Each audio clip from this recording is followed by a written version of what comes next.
Shalom semua, selamat pagi. Bisa percaya bahwa ketika kita boleh diizinkan Tuhan untuk boleh bersama-sama dalam ibadah Cebol di pagi hari ini, itu semua karena anugerah Tuhan yang luar biasa bagi kita semua. Untuk itu, di kesempatan yang indah berbahagia di pagi hari ini, mari sama-sama kita menyiapkan hati kita untuk datang kepada Tuhan, memuji, mempermuliakan nama Dia, menyembah Tuhan. Haleluya, Tuhan Kau baik.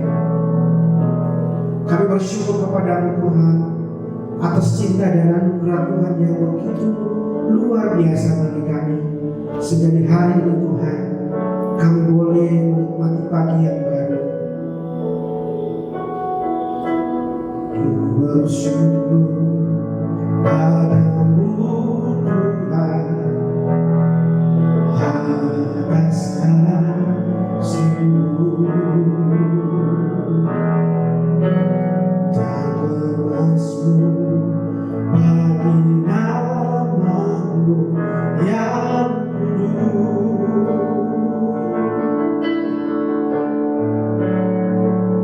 Sebab Engkau kebenaran-Mu, padamu ku percaya. Betapa mulia Kau Tuhanku, ku rindu menyatakan tinggikan dirimu mengatasi langit. Kebesaran-Mu Tuhan mengatasi bumi. Tinggikan dirimu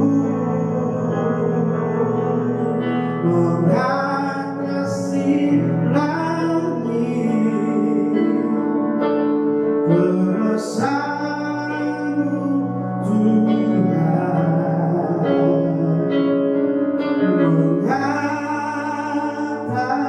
mengatasi bumi. Sekali lagi kita pujian ini bersama-sama dengan kesyukuran hati kita. Bersyukur padamu Tuhan atas kasih-Mu dan bermasmur bagi nama-Mu yang kudus.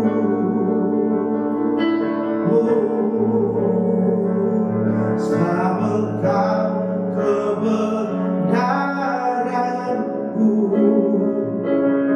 padamu ku percaya.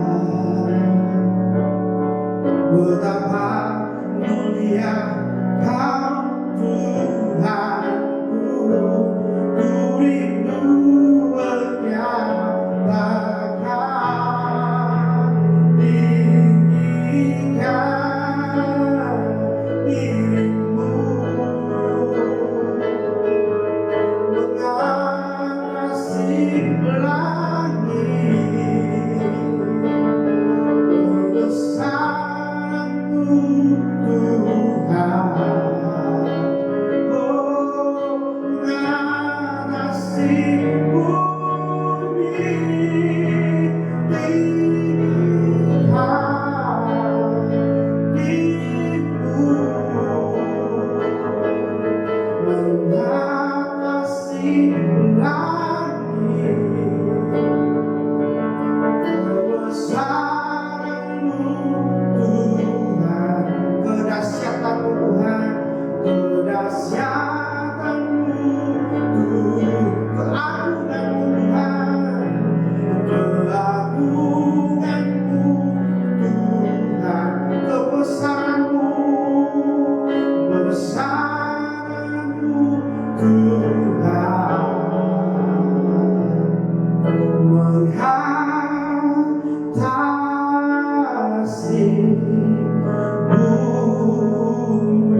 biasa bagi kami.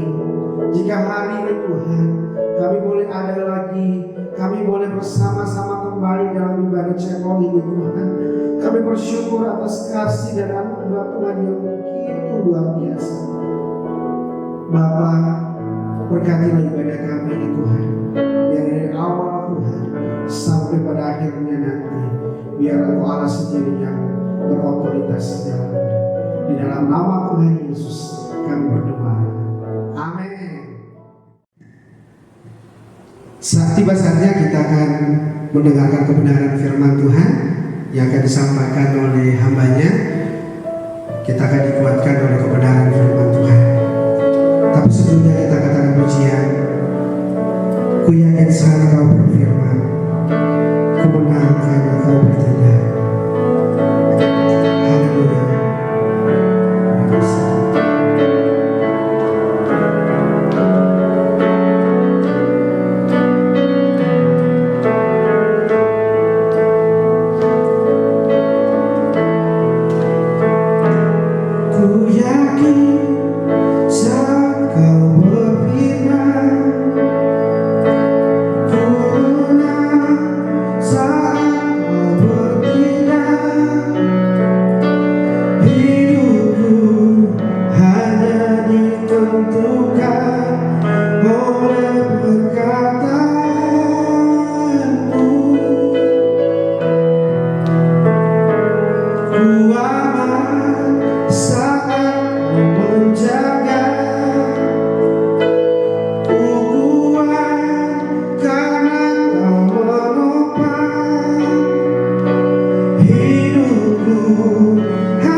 Kita akan mendengarkan firman Tuhan.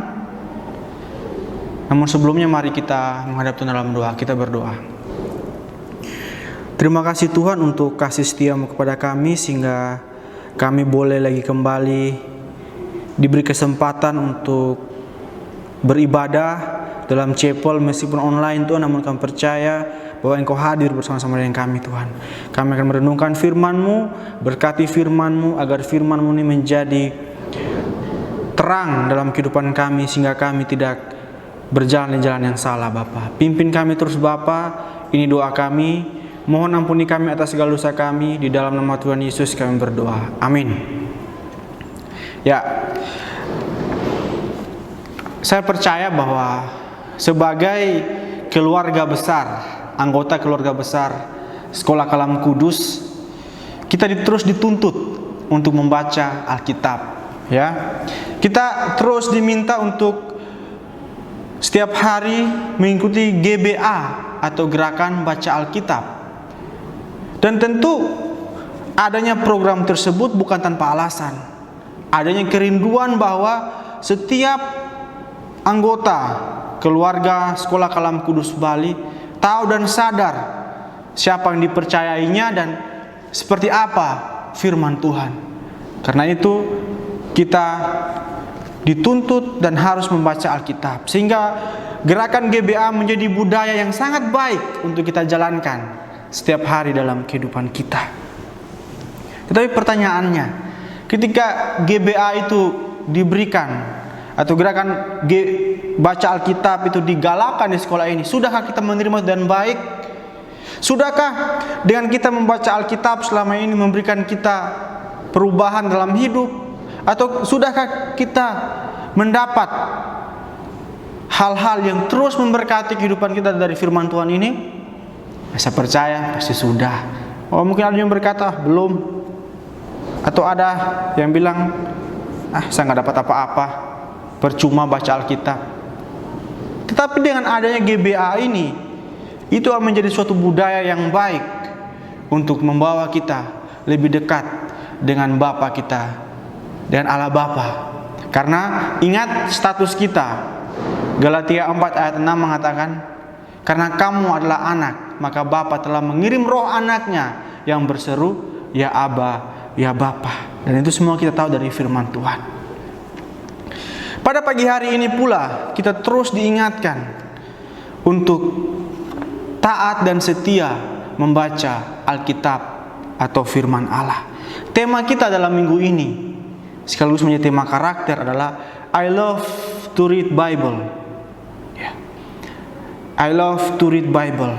Jadi Alkitab merupakan salah satu buku yang pasti dimiliki oleh setiap guru, siswa, dan kita bisa temukan di mana-mana mungkin ya.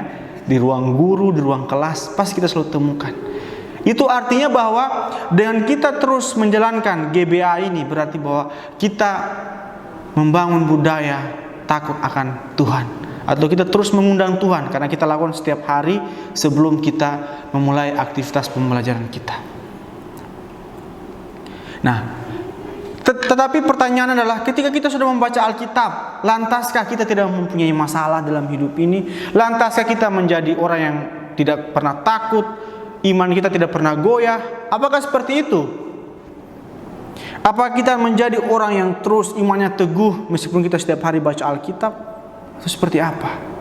Nah, kita akan belajar pada pagi hari ini. Kita akan belajar dari kisah dari seorang muda yang diberi kepercayaan untuk melayani Tuhan, yaitu Timotius. Kita akan belajar dari 2 Timotius 3. 2 Timotius pasal 3 ayat 14 sampai 17. 2 Timotius pasal 3 ayat 14 sampai ayatnya yang ke-17. Saya akan membaca untuk kita semua. Silakan memperhatikan di Alkitabnya masing-masing. Tetapi hendaklah engkau tetap berpegang pada kebenaran yang telah engkau terima dan engkau yakini, dengan selalu mengingat orang yang telah mengajarkannya kepadamu. Ingatlah juga bahwa dari kecil engkau sudah mengenal kitab suci yang dapat memberi hikmat kepadamu dan menuntun engkau kepada keselamatan oleh iman kepada Kristus Yesus. Segala tulisan yang diilhamkan Allah memang bermanfaat untuk mengajar, untuk menyatakan kesalahan, untuk memperbaiki kelakuan, dan untuk mendidik orang dalam kebenaran. Dengan demikian tiap-tiap manusia kepunyaan Allah diperlengkapi untuk setiap perbuatan baik. Jadi pada pagi hari ini, seperti yang saya sudah katakan tadi, bahwa tema kita adalah I love to read Bible. Nah, kita mau belajar dari seorang pemuda yang bernama Timotius. Ya, saya tidak perlu menjelaskan terlalu jauh atau panjang tentang kehidupan Timotius, tapi saya akan menjelaskan beberapa hal tentang kehidupan Timotius. Siapa sih Timotius ini? Ya, jadi Timotius ini Alkitab bersaksi, terutama dalam surat Paulus, dikatakan bahwa dia adalah anak rohani daripada Rasul Paulus. Ya, jadi dia adalah anak rohani daripada Rasul Paulus yang memiliki hubungan yang sangat baik, meskipun mereka tidak mempunyai hubungan darah, tapi layaknya seorang bapa dan anak. Dan Paulus sangat mengakui akan hal itu. Dan Timotius ini adalah rekan sekerja Paulus pula. Meskipun dia masih sangat muda, dia mau melayani Tuhan. Nah, ini teladan buat kita yang masih muda-muda ya. Jadi meskipun kita masih muda, kita melayani Tuhan dengan talenta yang kita miliki. Mungkin di gereja bisa menjadi singer, WL, atau mungkin bisa menyampaikan firman juga. Tetapi ketika dia menjadi rekan sekerja Paulus, dia pula mengalami goncangan-goncangan dalam hidupnya. Dan ada beberapa hal yang perlu kita ketahui dari Rasul ataupun dari Timotius, ya. Jadi Timotius yang pertama yang perlu kita ketahui bahwa Timotius ini memimpin jemaat atau gereja, beberapa gereja Tuhan yang merupakan buah daripada pelayanan Paulus, ya. Yang pertama, dia diminta untuk melayani di Efesus, jemaat Tuhan di Efesus. Itu jelas dalam 1 Timotius 1 ayat 3 dikatakan bahwa engkau tinggal di Efesus dan menasihatkan orang-orang tertentu agar mereka jangan mengajarkan ajaran yang lain. Jadi dia mendapat tugas menjadi hamba Tuhan yang mengingatkan jemaat Tuhan agar mereka jangan mengikuti ajaran-ajaran sesat yang berkembang di jemaat Efesus pada saat itu. Itu tugas dia di Efesus. Kemudian dia pula memiliki tugas di jemaat Tuhan di Korintus. Dalam 1 Korintus 4 ayat 17 dikatakan, justru itulah sebabnya aku mengirimkan kepadamu Timotius, yang adalah anakku yang kekasih dan yang setia dalam Tuhan. Ia akan memperingatkan kamu akan hidup yang kuturuti dalam Kristus Yesus, seperti yang kuajarkan di mana-mana dalam setiap jemaat. Jadi dia pula mendapat tugas di Korintus untuk mendampingi jemaat Tuhan di Korintus. Ya, karena sekilas Korintus itu merupakan salah satu wilayah yang sangat terkenal, kota yang sangat terkenal yang menjadi lalu lintas perdagangan, sehingga bisa saja jemaat Tuhan terpengaruh oleh ajaran-ajaran ataupun gaya hidup daripada jemaat di Korintus yang melakukan banyak hal yang tidak sesuai dengan kebenaran firman Tuhan. Jadi Paulus ingin mengcounter agar jemaat di Korintus jangan berlaku ataupun berperilaku tidak sesuai dengan firman Tuhan. Makanya dia pun mengirim Timotius. Bukan hanya di Korintus saja, Paulus pun dikirim ke Tesalonika. Dalam 1 Tesalonika 3 ayat 2 dikatakan, lalu kami mengirim Timotius untuk memberitakan Injil Kristus, ya, untuk menguatkan hati, menasihatkan kamu tentang imanmu supaya jangan ada yang goyang imannya. Ya, jadi dia juga ditugaskan di Tesalonika dan di jemaat-jemaat Tuhan yang lainnya. Ini hanya 3 yang saya sebutkan. Jadi sebagai seorang muda dia mendapat tugas yang boleh dikatakan atau tanggung jawab yang besar, yang berat untuk membimbing jemaat Tuhan. Itu bukan tugas yang mudah. Karena itu sebagai orang muda tentu dia pasti akan mengalami yang namanya rasa minder, rasa takut. Dan itu pula yang ditekankan oleh Rasul Paulus. Yang kedua yang harus kita ketahui dari Timotius, bahwa dia juga memiliki rasa takut dan malu. Kalau yang pertama tadi kita sudah tahu bahwa dia tuh memimpin beberapa jemaat Tuhan. Dan ketika dia memimpin pula dia memiliki rasa takut dan malu. Ya. Dalam 1 Korintus pasal 16 ayat 10 sampai 11 dikatakan, jika Timotius datang kepadamu, usahakanlah supaya ia berada di tengah kamu tanpa takut. Ya, supaya ia mengerjakan pekerjaan Tuhan. Kemudian janganlah ada orang yang menganggap dia rendah. Ya. Ini pula yang menjadi nasihat daripada Rasul Paulus kepada Timotius ketika dia katakan, jangan seorang pun menganggap engkau rendah karena engkau muda, tapi jadilah teladan dalam seluruh totalitas kehidupanmu.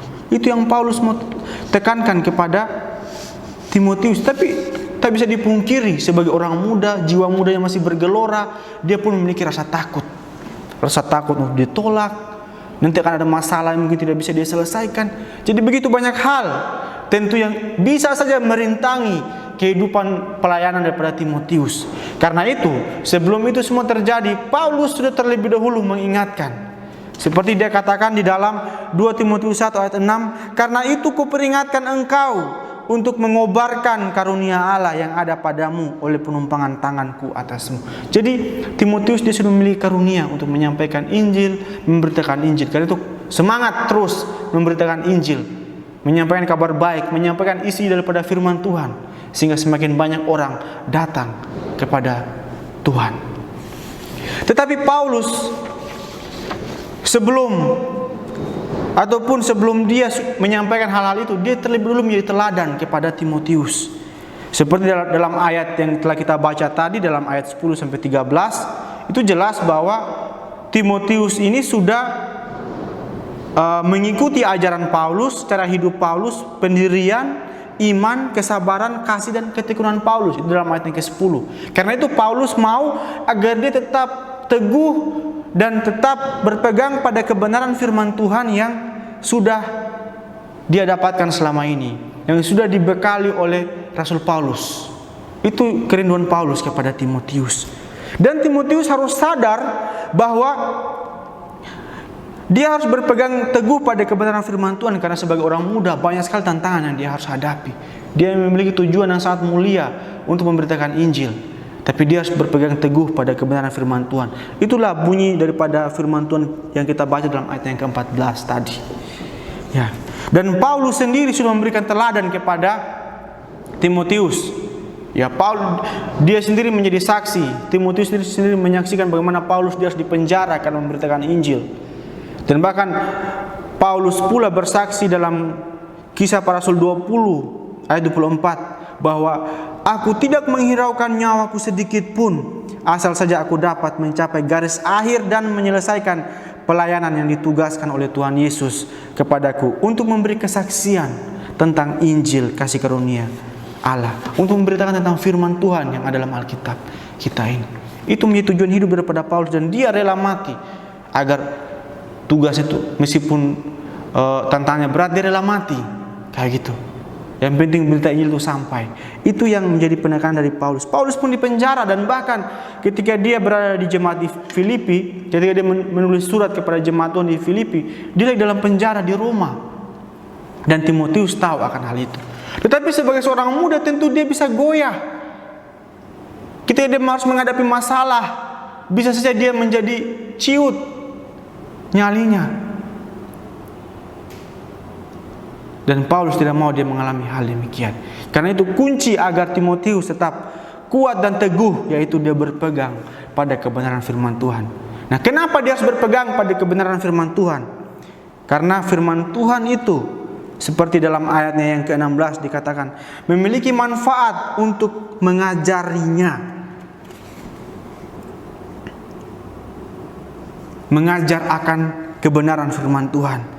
Ini kata mengajar ini berasal dari bahasa Yunani didaskalian, yang maknanya itu mengajarkan doktrin atau kebenaran firman Tuhan. Jadi ketika dia membaca firman Tuhan, dia diajarkan apa yang Tuhan kehendaki. Kemudian firman Tuhan pula menyatakan kesalahan. Jadi ketika dia melakukan kesalahan, dia membaca firman Tuhan, dia akan tertegur. Karena arti lain daripada menyatakan kesalahan adalah menegur. Ketika dia membaca firman Tuhan, tentu dia akan ditegur ketika dia melakukan suatu hal yang tidak sesuai dengan apa yang Tuhan mau. Kemudian firman Tuhan pula memperbaiki kelakuan, meluruskan apa yang salah dalam kehidupannya atau dalam pelayanannya, atau mereformasi. Ya, karena ini dari kata memperbaiki kelakuan ini dari kata epanortosin, yang juga dapat diartikan meluruskan, membetulkan, mereformasi atau mengoreksi. Kemudian juga adalah mendidik dalam kebenaran. Ya, jadi ketika dia harus berpegang teguh pada firman Tuhan, berarti firman Tuhan itu akan mendidik dia supaya tetap di dalam kebenaran. Kalau kata lain daripada mendidik dalam kebenaran itu mendisiplinkan dirinya, disiplin di dalam Tuhan, kayak begitu. Kemudian dia juga sebagai seorang muda, agar firman Tuhan itu bisa dia beritakan dengan baik, dan dia juga bisa memaknai setiap firman Tuhan itu, dia harus menjauhi nafsu orang muda. Kemudian dia harus mengejar keadilan, kesetiaan, kasih dan damai bersama-sama dengan mereka yang berseru kepada Tuhan dengan hati yang murni. 2 Timotius 2 ayat 22. Jadi itu kuncinya, bahwa ketika Timotius harus bertekun ataupun dia harus mendapat tugas untuk memberitakan firman, melayani Tuhan, dia harus bertekun atau teguh dalam membaca firman Tuhan. Ketika dia harus mengalami masalah silih bergantian, dia tidak lantas takut, tetapi dia berseru kepada Tuhan. Ketika dia mungkin melakukan kesalahan, dia membaca firman Tuhan, dan firman Tuhan akan menegur dia, mengajari dia, menyatakan kesalahannya. Dan dia bisa dapat itu ketika dia baca firman Tuhan dan Roh Kudus bekerja lewat firman-Nya itu sehingga dia bisa diubahkan. Jadi penting sekali firman Tuhan ini bagi kehidupan Timotius, bagi kehidupan pelayan-pelayan Tuhan, dan tentu bagi kehidupan kita sebagai anak-anak Tuhan. Saya ingin sedikit bercerita tentang sejarah awal dari berdirinya Amerika Serikat. Jadi Amerika Serikat dipelopori oleh gerakan Pilgrim dan Puritan, yaitu bagian dari aliran Calvinis. Jadi orang-orang di Inggris pada tahun 1600-an, orang Kristen di Inggris, mereka merasa bahwa gereja di Inggris pada saat itu sudah tidak sesuai dengan kebenaran. Maka mereka melakukan protes, ini sudah tidak sesuai dengan firman Tuhan. Sehingga karena gereja itu masih bersatu dengan negara, maka mereka ini yang kaum yang disebut Pilgrim dan juga Puritan ini pada akhirnya mereka ditindas. Pada akhirnya mereka harus pergi dari Inggris. Kalau tidak mereka akan terus ditindas, bahkan dipenjara. Tetapi mereka sudah memiliki dasar firman Tuhan yang kuat dalam hidup mereka, sehingga pada akhirnya tanpa pilihan dalam tahun 1600-an mereka memutuskan untuk pergi ke Amerika Serikat. Di sana mereka membangun perkampungan-perkampungan, membangun tempat yang pada awalnya belum dihuni. Mereka tinggal di sana dan kemudian mereka menjadikan firman Tuhan sebagai dasar dalam kehidupan mereka. Sehingga ada kesaksian yang mengatakan bahwa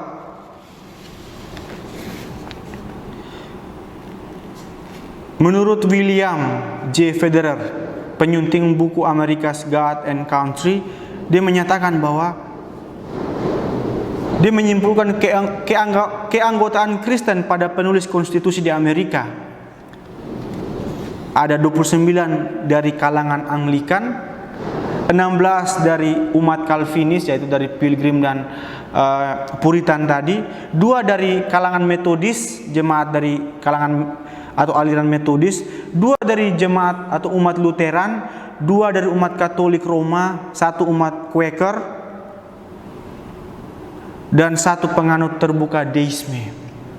Jadi ketika mereka orang-orang Puritan itu dan Pilgrim yang berpindah dari Inggris ke Amerika Serikat, mereka membawa dasar firman Tuhan itu ketika mereka mendapat tempat di Amerika, sehingga pada akhirnya dasar daripada konstitusi ataupun dasar daripada pembangunan Amerika Serikat itu besar juga pengaruh daripada orang-orang Kristen. Nah, kenapa mereka bisa kuat? Karena mereka menjadikan firman Tuhan sebagai dasarnya, ya. Dan bahkan dikatakan bahwa dalam universitas-universitas besar di Amerika Serikat pada awalnya, ya, asal-usul universitas Kristen besar seperti Harvard, Yale, Dartmouth, Columbia, Princeton, dan banyak lagi, mereka mengambil petunjuk dari Alkitab. Para pendidik menerapkan iman pada semua aspek kehidupan termasuk politik. Kitab suci yaitu Alkitab menjadi batu dasar atau batu karang di mana berdiri semua pendidikan tinggi pada waktu itu. Misalnya termasuk dalam peraturan dan persyaratan Harvard sebagai berikut. Setiap orang diharuskan membiasakan diri sedemikian rupa dengan membaca Alkitab 2 kali sehari, sehingga ia bisa siap memberi bukti dari kemahirannya dalam kitab suci tersebut. Jadi ini salah satu universitas besar, Harvard saja. Di awal-awal, ya, saya tidak tahu sekarang seperti apa. Mereka mengharuskan untuk membaca Alkitab. karena Alkitab itu penting sekali bagi kehidupan anak-anak Tuhan. Jikalau Amerika Serikat saja mengawali negaranya, dasar negaranya Alkitab, sehingga sampai sekarang pula mereka menjadi negara adidaya atau yang sangat berkuasa di dunia ini, bagaimana dengan kita? Sudah kita terus rajin membaca Alkitab, atau kita acuh tak acuh terhadap Alkitab kita? Mari kita membaca Alkitab setiap hari, karena seperti bunyi Mazmur 119 ayat 105, firman-Mu pelita bagi kakiku dan terang bagi jalanku. Dan kiranya Tuhan menolong kita agar kita terus mencintai membaca firman Tuhan, mencintai ataupun terus aktif membaca Alkitab dalam kehidupan kita hari lepas hari. Tuhan memberkati kita lewat firman-Nya. Mari kita berdoa. Terima kasih Tuhan untuk kesempatan yang boleh Engkau berikan untuk kami belajar daripada firman-Mu. Kiranya Engkau terus menolong kami agar kami boleh jadi pribadi-pribadi yang boleh belajar daripada firman-Mu dan menerapkan firman-Mu. Biarlah kami terus menjadi orang-orang yang rindu untuk sabda-Mu, membaca firman-Mu hari lepas hari dalam kehidupan kami. Terima kasih Tuhan. Inilah doa kami. Ampuni segala dosa kami. Dalam nama Tuhan Yesus kami berdoa. Amin. Kita sudah mendengarkan kebenaran firman Tuhan. Di saat ini tiba saatnya kita akan menaikkan setiap doa-doa kita di hadapan Tuhan sekaligus dengan doa penutup. Ya, tapi sebelumnya mari sama-sama kita akan naikkan pujian Hatiku Percaya.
percaya Tuhan bahwa setiap doa kami akan dijawab Tuhan tepat pada waktunya.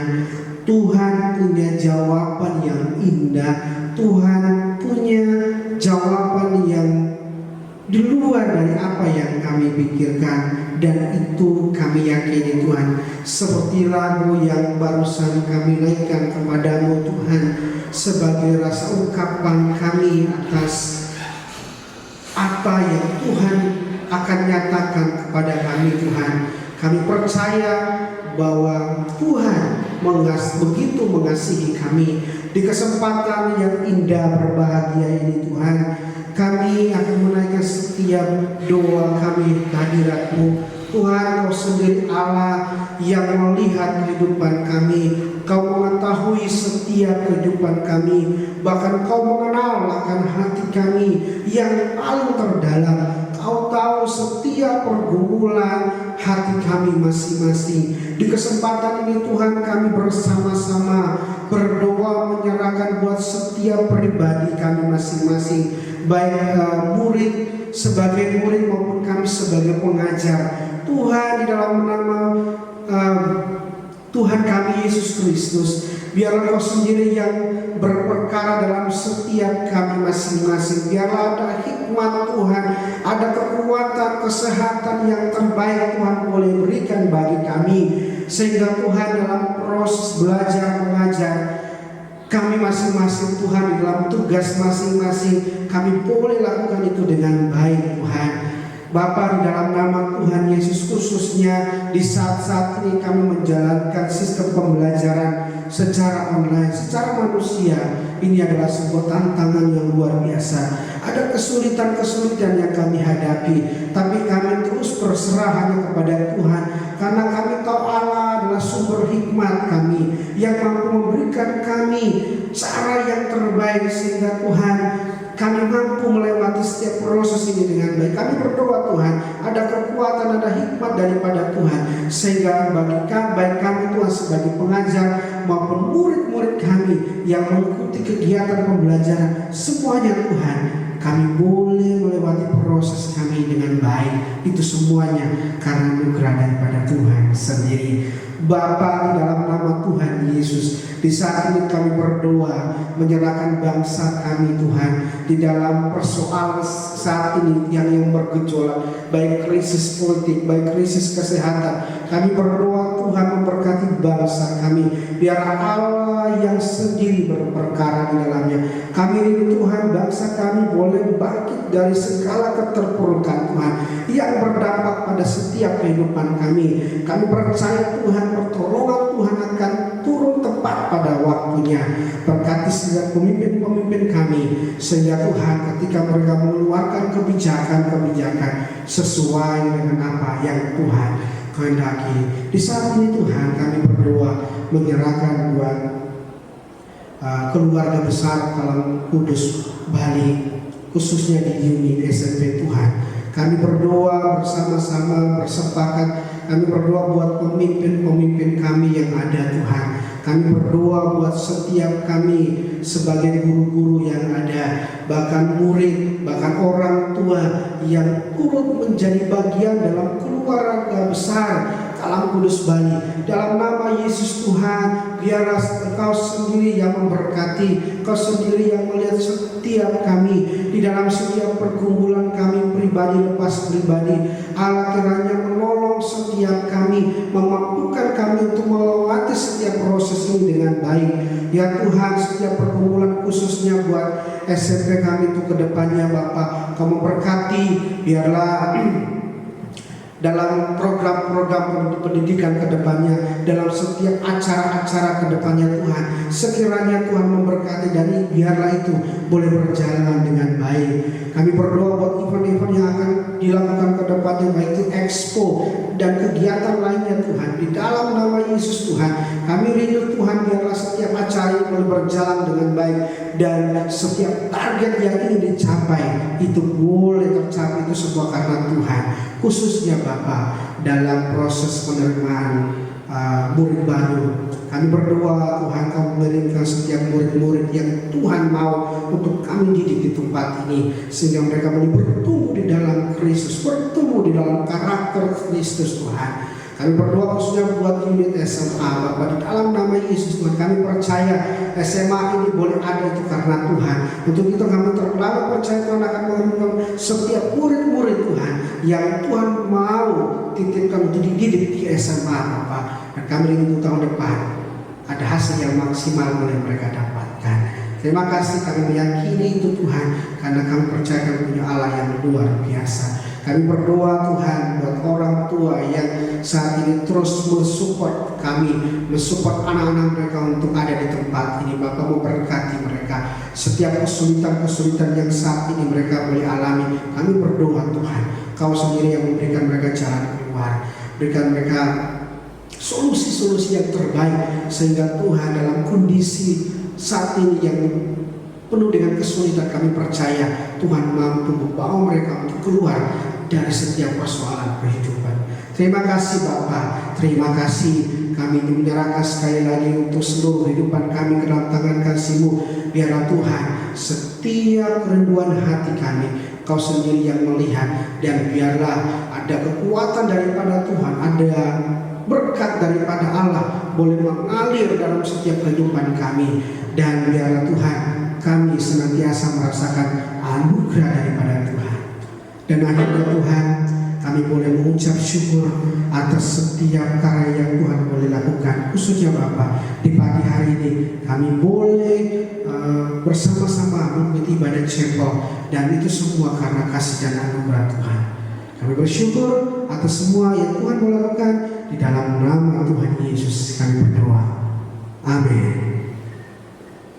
Baik, kita sudah selesai dalam ibadah chapel kita di pagi hari ini. Selamat mengikuti proses pembelajaran di hari ini. Tetap semangat. Tuhan Yesus memberkati kita semua.